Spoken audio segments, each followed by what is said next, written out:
All right, here we go. It is Tuesday morning if you are on time. And I am very happy that you're here. I appreciate you for being here. I love you. I do work for the short-term shop, and our whole mission in life is to get you into your next vacation rental. We want you to buy a house and use the shop to make that happen. We sell houses. If you want to buy a house, you want to get into real estate, if you're already in real estate, want to buy another one, come to us. But anyway, enough about that. Today on the show, we got Amelia McGee, who wrote the book on self-management. And it's a fantastic conversation. We're both from the same part of the world, so lovely to have her. We're grateful to have her here on Short-Term Rental Management. This episode is brought to you by Short-Term Rental Listing Advice.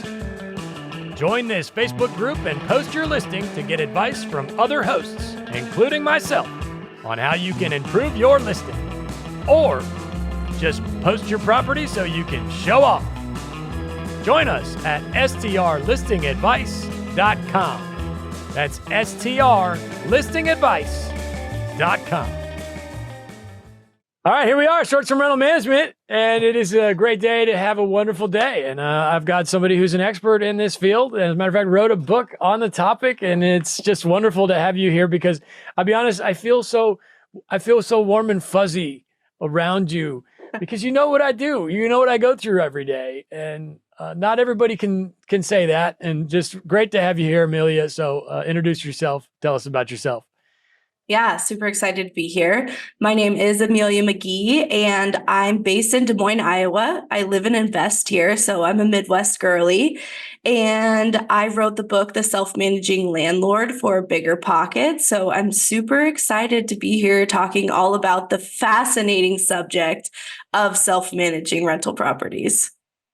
Yes, and I'm a Midwestern guy as well. I'm from outside of Omaha, which is where I have apartments in Omaha, and Des Moines. No, it was about, I think it's 4 or 5 hours, give or take.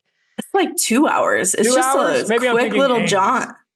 Yeah. Ames is further up there. Okay, yes. Omaha is like our neighbor. Okay, yeah, it's been a while. I know that Slipknot is from your neck of the woods. I don't know if that means anything to you. Totally. Matter of fact, I saw Slipknot in Omaha. I went to see, this was, they had just gotten Corey as their singer. And I didn't know any of this at the time. I was a kid. I was, I don't know, maybe 16, 17. And they played at a little 500 seat, it was a bowling alley, which was a very famous actually venue at the time. It's no longer there, but it's a Walmart now. Anyway, I went to see this band that they were opening for, or maybe the opener was the band I was going to see. Either way, it was a band that I knew was a local band, and I said, "Who's this other band?" And it started to get really crazy because all these guys were walking around in like straight jackets and gas masks and things. And I'm like, what is going on? I started to like fear for my life, right? And then this band goes on, and it was the craziest thing I'd ever seen in a 400-seat club, Slipknot, which today, they're massive, play arenas all the time. And anyway, that's the most familiarity I have with Des Moines is Slipknot. But no, Slipknot's awesome. They are. They're huge, I mean, a lot of people listening to this probably have no idea what we're talking about, and that's fine. They're a huge metal band for those that don't know. But anyway, so Des Moines, Iowa, tell me your story. Like, how did you get it started in real estate? Let's go back to the beginning. Yeah. So I am someone who never wanted to work for somebody else for the rest of my life. And so I was really into like financial independence for a while when I got out of college, and somehow stumbled across real estate investing. I feel like the paying off debt / real estate community have like a lot of overlap. So in 2019, I decided I was going to be a house flipper, and I was going to flip like 1 or 2 houses a year and make like 30-40K extra a year on top of my full-time job, which was project management for a magazine company at the time. And so I bought a flip with my parents. It took me like 3 years to convince them to buy this $30,000 house with me because I didn't have any of my own money. I was like 27 at the time. I'd paid off all my student loans, and I was like, okay, here it is. I'm going to be this house flipper. I watched HGTV. I was like, I can totally do this. So we bought this house for $30,000. We put 30,000 into it, and I think we sold it for around like 120. So before taxes, we made like 60K, which at the time I thought, holy shit, like I'm rich. And how old were you? This is it. 27. Oh. So, but during that time, I also learned like I hate flipping houses. This is so much work because we did everything DIY. And so I stumbled across BiggerPockets at some point during that flipping experience and was like, I'm going to take my chunk of the proceeds and buy a long-term rental with it because I want to make that passive income every month, passive income using air quotes there, so that I can eventually quit my full-time job.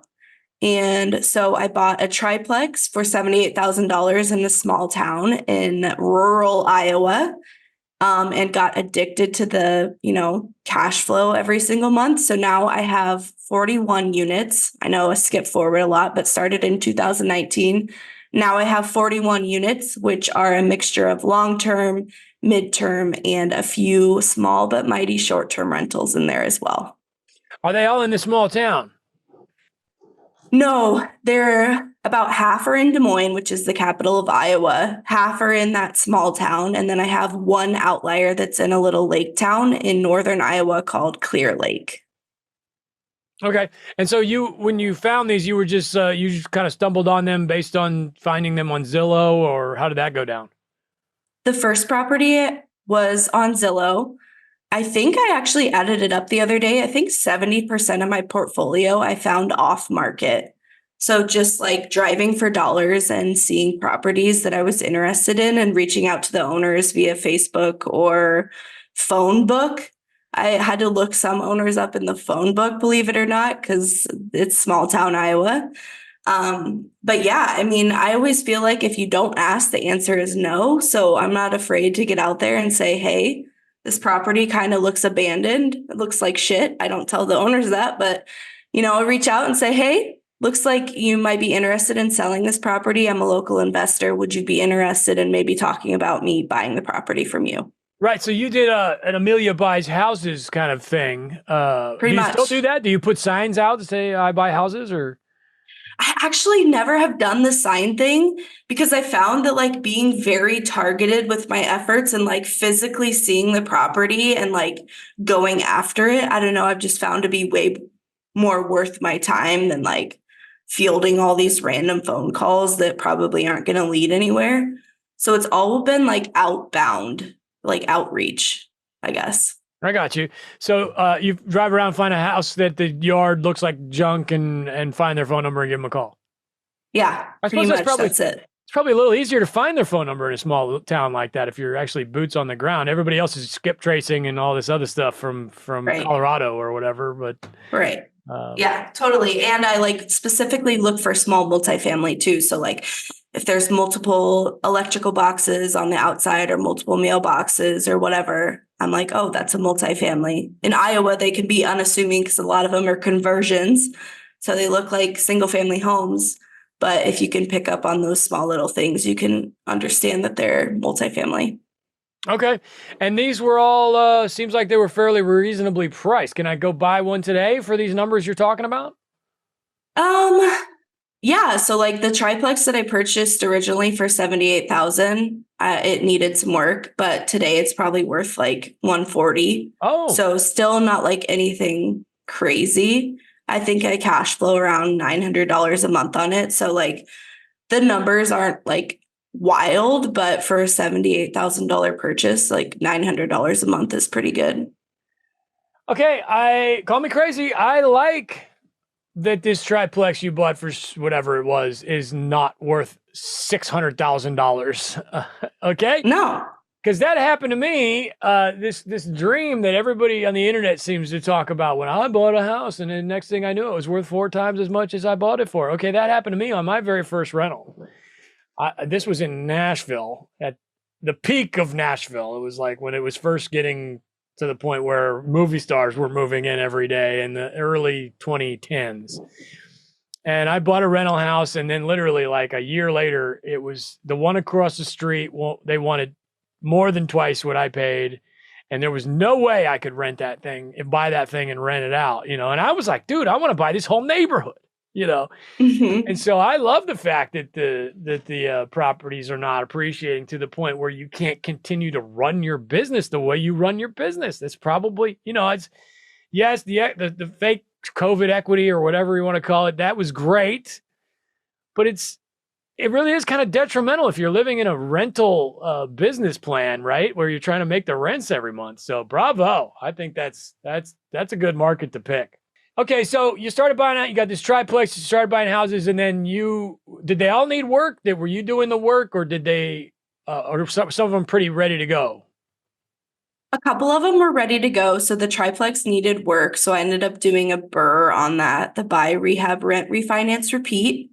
Super powerful strategy. Love that.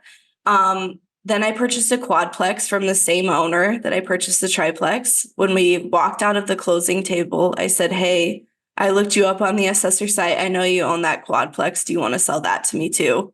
And he said, sure, I'm getting out of the business. So that didn't need any work. I bought a couple more triplexes after that were Burrs that needed like total gut rehabs. So I would say like 60% of my portfolio has needed work and like 40% has been move-in ready. But I really like that like forced appreciation with the Burr strategy. But also like I'm investing in the Midwest market, which like we've talked about is not super high appreciating, but it's high in cash flow. And a lot of people on the internet are like, oh, I can't believe you're buying a property for $78,000. And it's like, well, yeah, but it's not my strategy is not appreciation here. It's purely cash flow. So like, honestly, at this point, I'd rather buy something in like, I don't know, California, where maybe it's cash flow negative for 5 years, but I've also made $400,000 in equity, you know, in 5 years. I think that's more worth my time at this point. I agree. I agree. So you're self-managing the entire time? Yeah. So up until about a year ago, I've been self-managing all 40 units. But you're still self-managing. We'll get to that, but let's back up. So you had a day job. Do you still have the day job? No, I quit my day job like a year into investing, which was probably a little bit too early. But again, I was young, no kids, like no responsibilities, didn't have golden handcuffs, was like, what's the worst thing that can happen? I'll just go back and get another job if this doesn't work out. But like quitting my full-time job allowed me to spend all 40 hours a week on my portfolio versus just like here and there when I still had a full-time job. Yeah, I get that. And I'm sure you do too. We get this question all the time. How do I quit my job? How do I quit my job? And I'm like, well, what kind of life are you living? Because exactly. You know, when I first started in real estate, I was young, didn't have any kids and still partying and just like didn't care about anything. And if I were to do it now, there's no way. I mean, I got kids and responsibilities. So are you running around in a Range Rover and living the high life? Or, you know, because if you want to live the no job real estate life, I mean, realistically, it's a pretty modest deal, you know, to do it right. So everybody's story is going to be different. So you place tenants, and what tell us about that, because again, this is short-term rental based, this show, and a lot of our guests have no idea what it's like to place a tenant. I've got tons of experience in that realm, but I feel like nobody ever wants to hear about it. But so what is it like for a 28-year-old girl in Des Moines to be showing units and placing tenants? Yeah, I had no idea what I was doing now looking back. But I'm someone that is a problem solver, and I feel like real estate investing, it's not rocket science. Like, it's all available online to look up. And yeah, there's legal things that you need to follow and make sure you're doing it by the fair housing laws. But basically, I learned everything I know off of YouTube and Bigger Pockets, forums.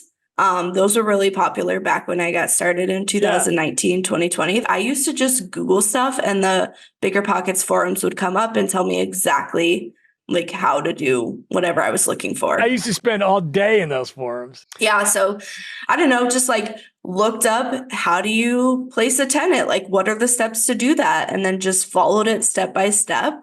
I just knew like I'd seen other people online. I was like, if that person can do it and I know I'm just as smart as that person, like I can figure it out if I just follow these steps. And so that's what I did. And I think the biggest part for me was taking the advice online of like, wait until the best tenant or a good tenant comes along instead of getting greedy and just like needing to fill units as soon as possible, because those headache tenants that you like ignore all the red flags about at first are going to be way more work than just having an extra month of vacancy and putting in a really good tenant.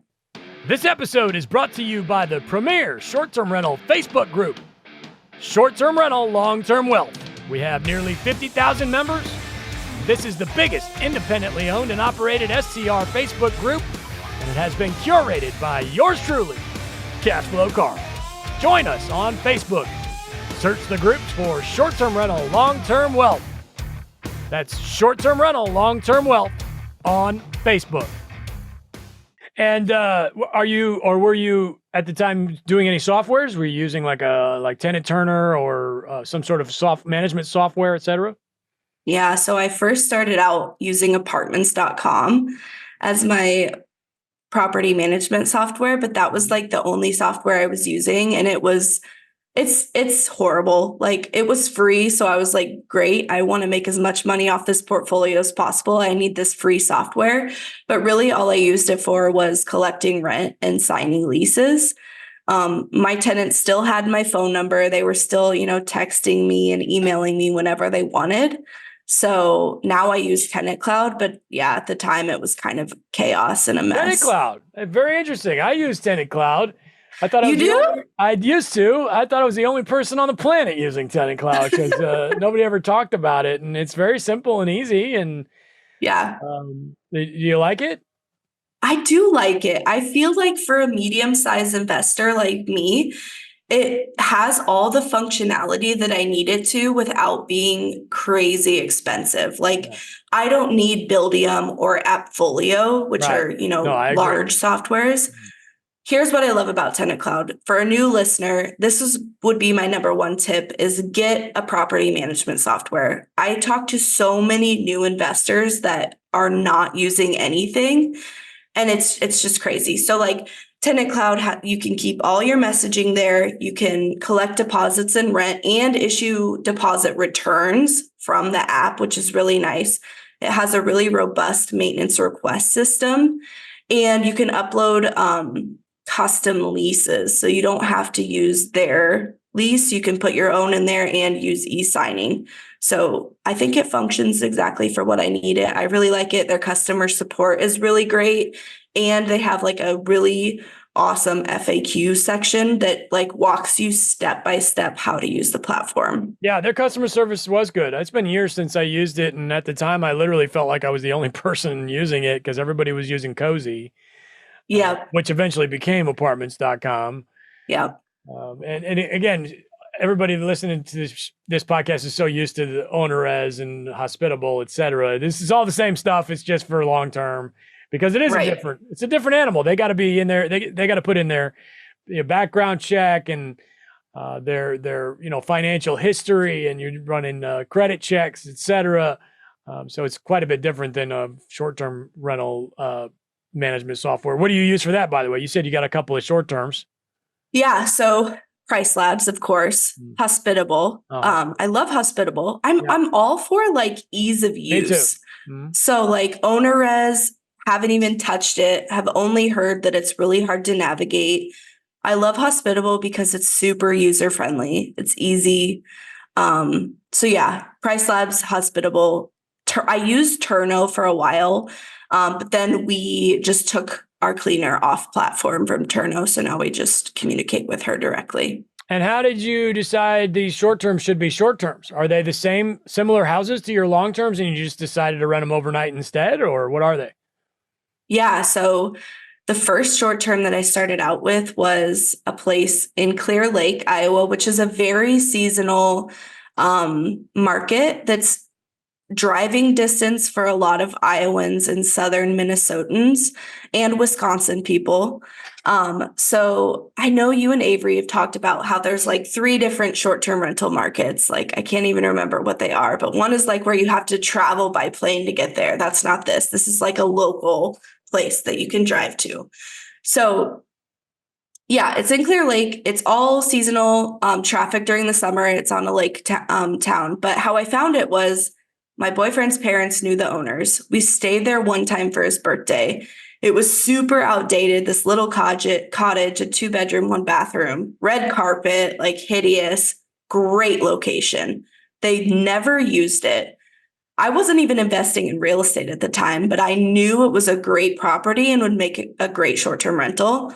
So I said, hey, when you guys are ready to sell this property, like get a hold of me, I'll buy it from you. And so like a year and a half later, they were ready to sell it. And they said, hey, do you still want to buy this property? They sold it to me for $105,000. On the water? 1 block off the water. You can see the water from the backyard. So no, it's probably worth $250 now, which has appreciated a lot. But in the summer months, it brings in between $6,000 and $7,000 in revenue. So for a $105,000 property, that's pretty good. And then in the winter months, we turn it into a midterm rental for traveling nurses because there's a hospital close by. But that was my first go of it. I don't know why. I just knew that like lots of people travel to that town in the summer. And like even I traveled there and I knew it was a great location. I knew with like a little sprucing up, it could be this super cute little vacation rental. And so again, it's always, the answer is always no unless you ask. So right. No, that's great. That's wonderful. And that's something that sounds like you could keep that in your family for, forever and enjoy it. Totally. And go to, we used to go to Okoboji from the, in the Omaha area. Oh yeah. All about the Okoboji, and man, is that a party up there. You ever been to the Okoboji? I love Okoboji. I would say that Clear Lake is very similar to Okoboji, except like half as wild. Like it's the more tame Okoboji, but very similar vibes. So wild up there. I remember going there when I was like 18 and my band played a show on a Saturday night during peak party season. And I remember I lost my fake ID and I was heartbroken. No. I got home from that trip and I'm like, oh man, how am I supposed to go to the bar? I was like 19-year-old kid, but yeah, Okoboji's a party.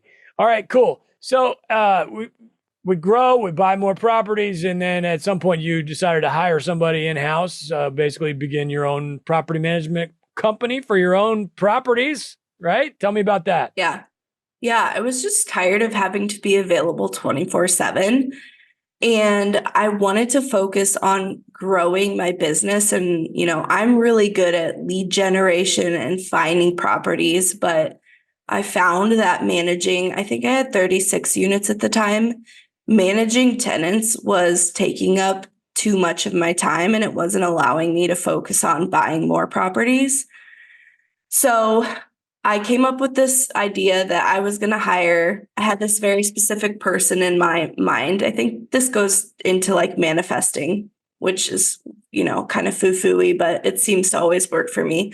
I had this person in my mind, a newer investor, someone that was kind of looking for a mentor who was local to Des Moines. So I posted in a local Facebook group and was like, hey, does anyone want to work like 5 to 10 hours a week for me?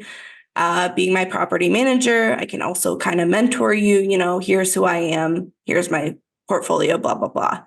I had like 25 people apply that were like really good and found this woman, Sarah, who works for me now, but she does all my tenant management. I pay her a flat fee every month to manage my portfolio because logging hours for a property manager is really hard because you'll be sending like 5-minute text messages here and there. It's just, we settled on a flat fee, but I still do, I would say like 30% of the management and I'm still overseeing her. So it's not completely hands off, but she does all the tenant communication. She places all the tenants. She handles, the showings. She is a licensed agent, so she's able to do that here in Iowa. But it's been great. I've been able to continue scaling my portfolio since hiring her.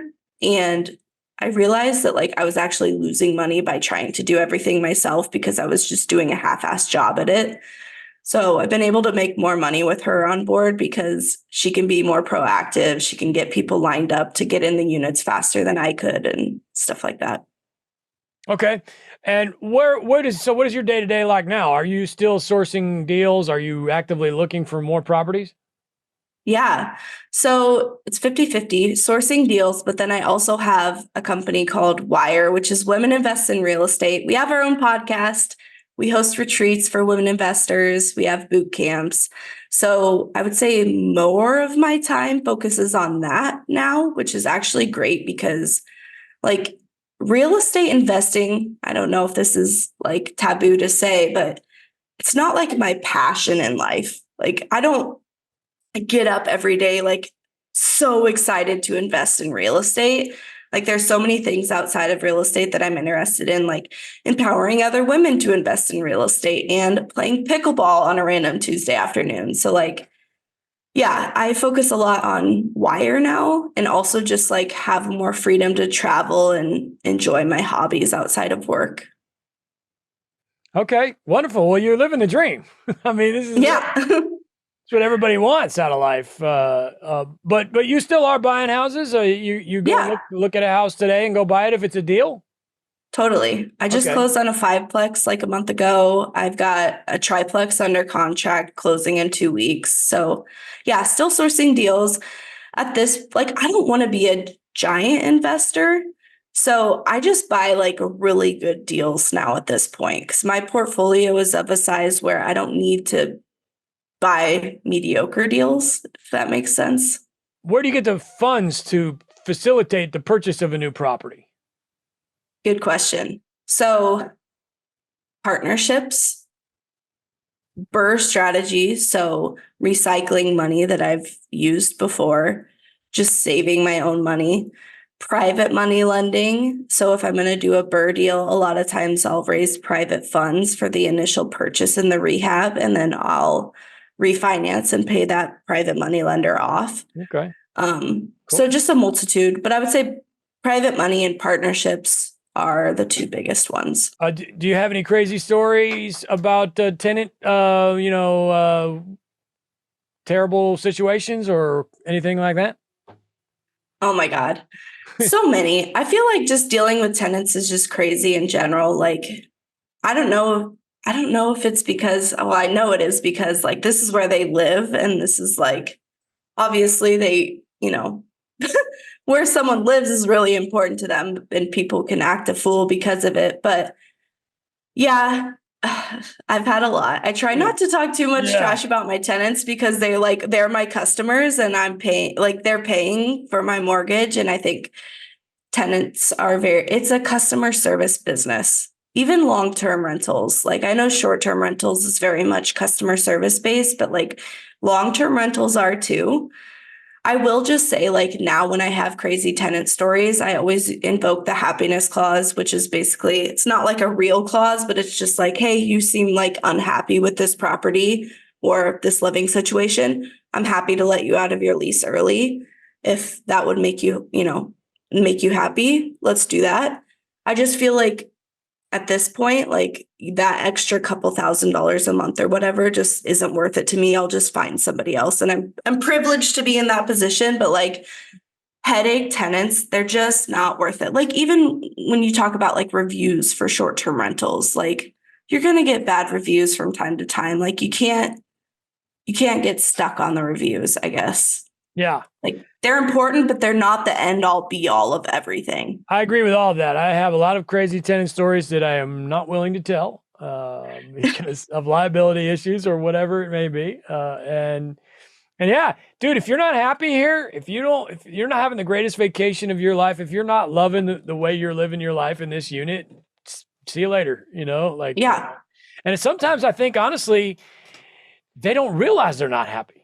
It's almost like you got to be like, dude, you're not happy here. Why don't you go find a situation that you can find at least a chance that you could be happy? Because this is clearly not working for you. And we're happy to let you out of that for, whether it's a short term, perfect example would be last night I had an HVAC go out, and this was not a situation where they were unhappy. They were actually really cool, and I fixed it the next day, which is today, and no big deal. But I told them straight up, I was like, listen, if you guys can't handle the heat, because it's going to be tomorrow before I can get somebody to look at that HVAC, full refund. Please go find somewhere where you can enjoy your vacation, because you deserve it.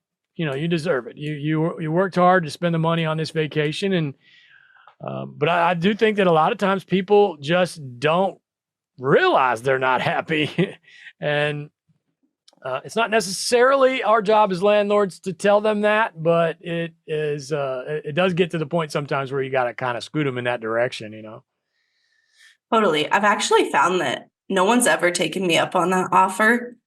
But the complaints have stopped after I've invoked that happiness clause. So happiness clause. I like that. Yeah. Okay. Yeah. Cool. So tell us about the book again. How do we find the book?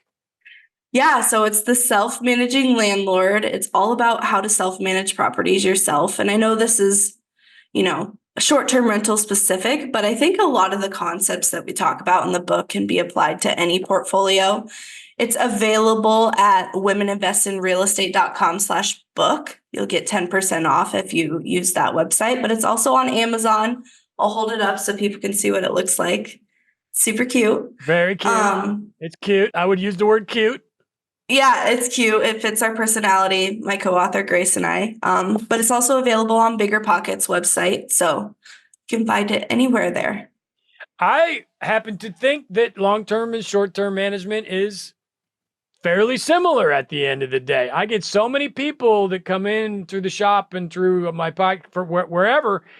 They're almost like they're almost like allergic to long-term rental. And I'm just sitting here like, my brain doesn't work like that. I bought a house in a town and I put a tenant in it. I bought a house in another town where tenants don't happen. People go there on vacation, and that's how you rent the house there. To me, it's just like, this is what you do in this town. This is what you do in that town, like at your lake, Mm-hmm. And to me, having a lot of experience in both of them, I really do think they're pretty damn similar at the end of the day. So if you're out there worrying, like freaking out about, oh man, this is so much different than the way I do things over here in long term or the way I do things in short term, I don't know. What are your thoughts? Are you on that same page? Do you think they're similar?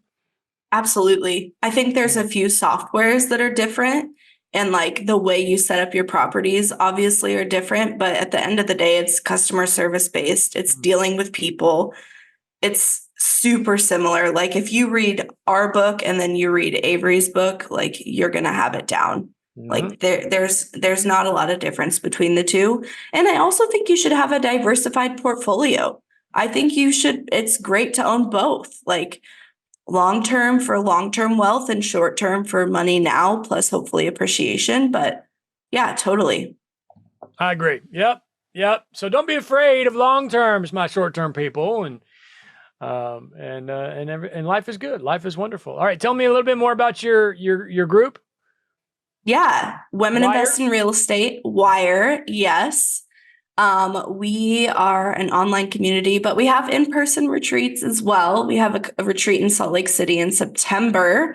They're small, intimate retreats for 20 women. We all stay in one massive Airbnb or short-term rental, and it's just a great time. It's just about networking and connecting. And like you said, like it's a chance to be around people that understand what you go through, that know the business. Like you don't have to start from scratch and explain what an STR stands for. Like it's just, they already know, they get it. You can get right into the deep conversations. You don't have to, catch them up on what cash flow means. So yeah, you can find us at womeninvestinrealestate.com.